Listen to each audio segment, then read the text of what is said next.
The most common flaw when photographing architecture is the phenomenon known as converging lines. Vertical elements appear to fall away from us because the camera lens was tilted up when the photograph was taken. Let's see what that looks like. In our Chapter 6 folder, we're going to open the file titled Perspective. You can see here that this fountain appears to be leaning backward, particularly the lamppost. The lens was tilted up to fit everything into the scene, but we now have the issue of converging lines. As you can probably guess by this point in our training, Photoshop can help you correct this distortion. We're going to go to the Filter menu and select Lens Correction.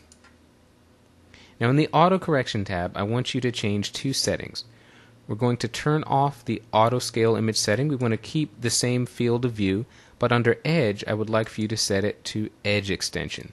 This is going to allow Photoshop to try to fill in any blank edges that occur when we correct this distortion.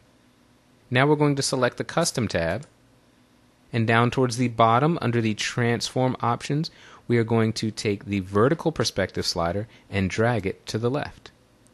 You can see as I drag, the image is straightening up. We'll go right about there. Looks pretty good.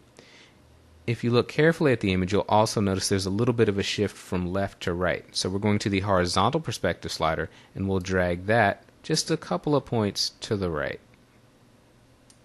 That looks pretty good. I'm going to toggle our preview on and off simply by pressing the letter P on the keyboard. There's our original image. I'll press P again. Here's our corrected result. We can simply go up and hit the OK button to commit to this filter. And now we have our image in its fully corrected state. If you pay close attention on your screen, you may notice at the bottom we have some artifacts that were created when we let Photoshop do an edge extension.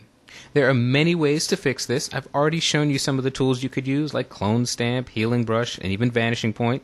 There are also more advanced techniques that are beyond the scope of this course, so feel free to experiment on your own.